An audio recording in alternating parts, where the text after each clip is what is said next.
Hello Libra, Sun, Moon and Rising. These are your messages for December. So sorry they're up so late. Let's have a look at what we have coming up for you. So the very first card that we have is the Four of Cups. Now I think Cancer got this as well as their underlying energy. So some of you might have Cancer placements or be dealing with a Cancer. But this card is about feeling stuck. So you may be starting this month and it'll be from whenever you watch this video, I guess. Feeling stuck, feeling a sense of apathy, like not knowing what to do, not knowing what your options are, not knowing what to do with the options that you have. Now you have 3 cups in front of this guy and he's sitting there like crossed armed, crossed legs. You don't need to be a body language expert to understand that, you know, he's not interested in these 3 cups that are in front of him. Now this can sometimes be when there's an offer of love on the table and someone's rejecting that offer. I'm not really getting that sense here. I'm getting more that this is feeling stuck. You know, it's more of the same old, like when are things going to change? Sometimes this can be when we've given up. We've given up on some dream that we have, you know, something that we really want. And we've almost given up on it because it's like, this is never going to happen. But it is coming in. This cup here that's being presented from the clouds, this divine cup, this represents the Ace of Cups, which is a new beginning in love, a new beginning at happiness, something that, you know, represents a new emotional cycle for us, emotional growth. But we don't see it because like this guy looking at what's right in front of us and, you know, not really impressed with what's in front of us as well. We'll see how this card plays out in the rest of the reading. The thing with the fours, all of the fours, is that not much changes when the fours come up. So there is a very kind of stagnant feeling as we begin the spread. However, we have coming up at the heart of your reading, and Taurus, I think Taurus got this in the heart of their reading, which is, you know, a sign that's also ruled by Venus, like you guys. We have the 10 of Cups coming up here. So this is the completion of a cycle. 10s are always the completions of cycles. And this is something that brings us great happiness. It's our heart's desire. It's experiencing that. Now, I'm not saying, obviously, that if you're stuck in this energy, that you're also feeling the 10 of Cups. But this is celebrations. This can be one of the marriage cards. It's families, it's gatherings, it's reunions. This maybe it's the happily ever after card. So it can be that, you know, you're feeling stuck because you know what your happily ever after is. Or, you know, you will have in December a clearer idea of what it is, what this represents for you. What it is that, you know, is your happily ever after, is that thing that will ultimately make you happy. What we all strive for, anything that we do, the work that we do, the relationships that we get into, it's because we have an idea of this. This is where we want to go. This is what we want to achieve. So maybe that's why you're feeling so stuck, because, you know what it is that you want, but you don't see it. It's like, how the hell am I going to get 10 cups out of these 3? But there is something coming in. And it's something that I feel like you've been waiting for a very long time. We have Temperance coming up as a past energy. Now, this is the card for Sagittarius. So when we're talking about timings, this may represent a timing, right? And I always say tarot timings are strange because they play out differently for all of us. Some of us go with the energy, some of us don't. This may represent Sagittarius season, which does end the 3rd week of December. So this may be what this represents for you, that, you know, that's the past energy, that this is, as far as this top row energy goes, it's for Sagittarius season. But obviously that's, you know, going to play out differently for all of you. Temperance is a card of patience, and it feels like you've been very patient. You've been keeping the balance. You've been trying to keep the harmony in your life. You see this person, this angel, kind of pouring liquid from one cup to the other. And there's a sense when this card comes up, again, not much moving, not much shifting. So you have that top row feels very stuck, very stagnant. And it's like, it's divine timing. This does indicate like divine timing, divine protection. There's a plan here. There's some kind of, there's a very fated element to this card. But it can be when you're just trying to find meaning in your day to day. You're just trying to get through. You're trying to, you know, have that patience. But it can be frustrating. It can be frustrating.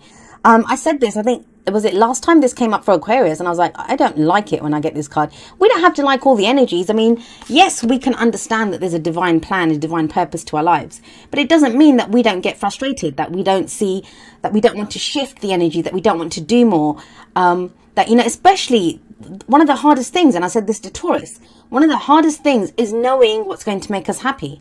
And once we have a clear idea of that dream, of that path that we want to be on, you know, what our end goal is, what that dream is, it can be frustrating when we can't just go for it. When it's like, no, when you have this angel kind of that shows up on your path and says, you know, hold on a second, let's try to find some peace and harmony with what's going on right here, right now. So it feels like you've been going through this. You have been keeping the balance, but like I said, it can be frustrating. However, that new beginning that you want, it comes in here with the Fool. So this is coming up in the present. Now, I say this every time the Fool comes up. It's numbered 0. It's not the beginning and it's not the end. It is sometimes seen as the first card of the Major Arcana. I see it as the one in between the beginning and the end. It's when we decide to go again. A new adventure is about to begin. A new cycle is about to begin. Now, the 10 of Cups there, that can be the closure of an emotional cycle, but that obviously also indicates then a new beginning coming in. Because whenever the 10s come in, then the aces come in again, right? So there's a new beginning, and there isn't that Ace of Cups that's being presented to that guy in the 4 of Cups. So the Fool card, if you look at this guy, he's setting out on a new adventure. It's a major life cycle that's beginning for you, something new. Now, he doesn't really have anything with him. He has his little dog with him. It is a dog, right? Yeah.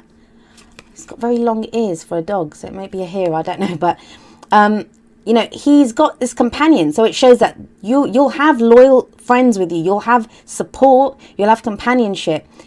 But he doesn't really have much else. He has a little knapsack. He doesn't have a map. He doesn't know where he's going. But he's excited and he's eager.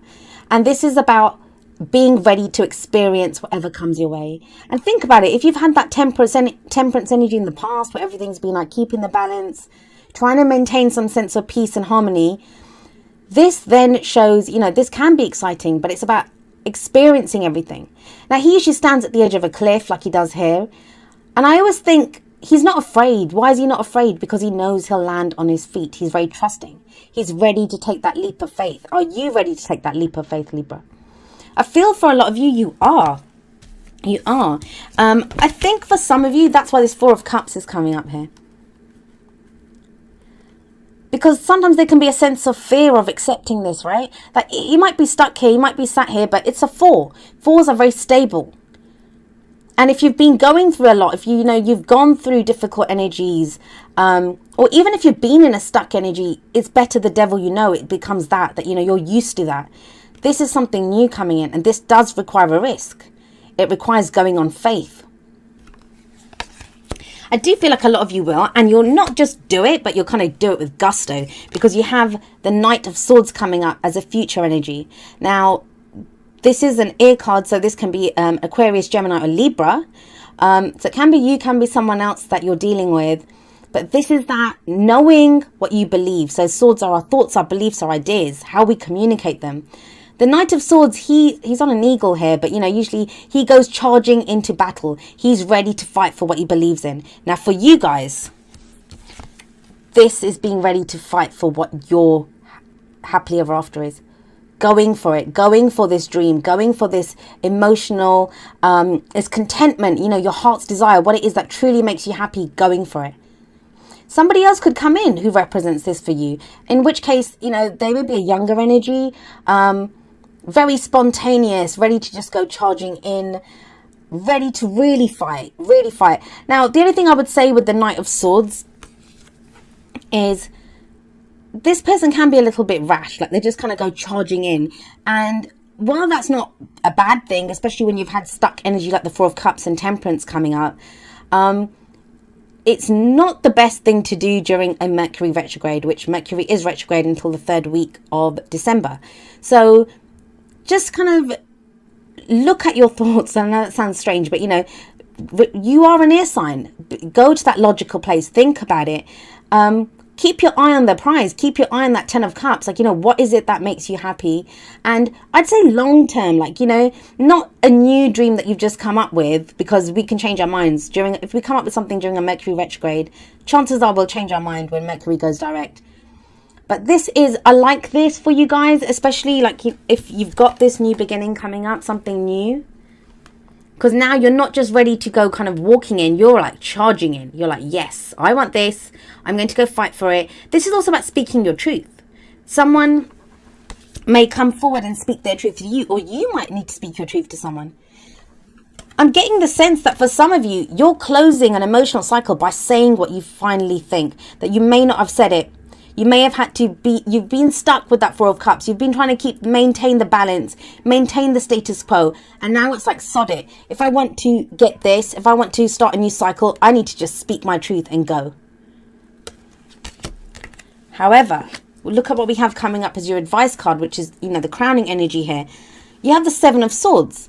Now, yes, this card is usually seen as the liar, cheater, deception card, but it's not always that. It's not always dealing. I'm not getting kind of lies coming up anywhere else. In fact, this guy speaks his truth.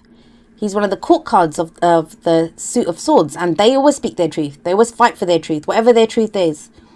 It may be brutal. The Knight of Swords can be a little bit, he's not as tactful as, like, you know, the King and Queen. Doesn't have that much tact. He can just lay it out there, and it's kind of like, can be difficult to hear sometimes, but it's like speaking it.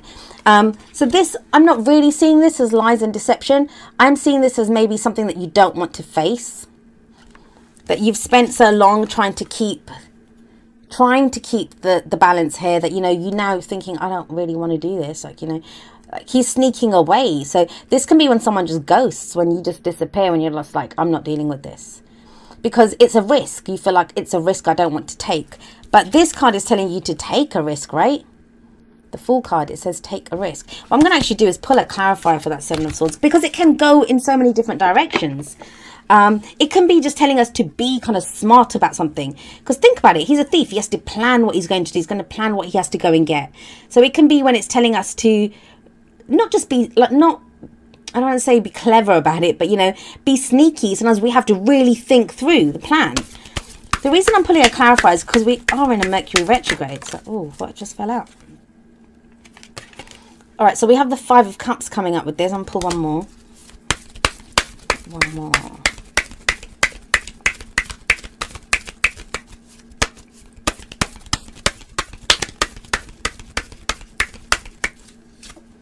Okay, right. So, started off with the Seven of Swords, right? So, Seven of Swords, it, like I said, not wanting to face something, having to be sneaky about something. Is it worth the risk? That's the Seven of Swords. Why? Some of you, I think that Four of Cups, it may be some kind of something that represents your happiness, something new that comes in, but you're not ready to face it because you're still going through some loss. The Five of Cups, it is a card of loss. It's about regret, missed opportunities. Now, we have to honor these emotions when they come up. When we're in this place of loss, when we're in this place of, I've lost out on this, we're not ready to look at the two cups that are there yet. We're not ready to look at the support or the relationship. We're still dealing with some loss or the whatever that pain is. Now, yes, honor those emotions, but at some point you will be ready to turn around, and that's when you'll see this. And that's what the Six of Swords shows. It's moving away from a difficult situation. So some of you may just, with that Seven of Swords and that Knight of Swords, be just like, forget this. I'm just out of here. I'm done. I'm going. I don't want to even deal with it. I don't need a sense of closure. I don't need anything. This is when you've been sad. There is also a sense of grief in this, but you move away from it. You're moving away from it now. You're moving to calmer waters. There's hope here. It's a very stable energy. So it does feel like you guys don't want to deal with something, but I would say, because you have Temperance sat above all of that, it's not because you don't want to look at it. There's no kind of ignoring it energy. It's like, I'm done with it. Maybe that's what you've been trying to keep the status quo in a relationship. You've been trying to make it work at a job. Like, you've done everything that you can do. And now it's like, you know, there's nothing, I have nothing more to gain from this. I have nothing more to do with this. And you've been stuck. This has been that situation that you've been looking at those three cups, and now it's like, no, I want this. I want that new beginning, and that's why you have this. You're off on a new adventure, taking that leap of faith. And it might be that you need to take a leap of faith. Some of you, this might be like, you know, leaving a job or a situation without any kind of guarantees, but you do it. And you make it work with the Knight of Swords. You make it work.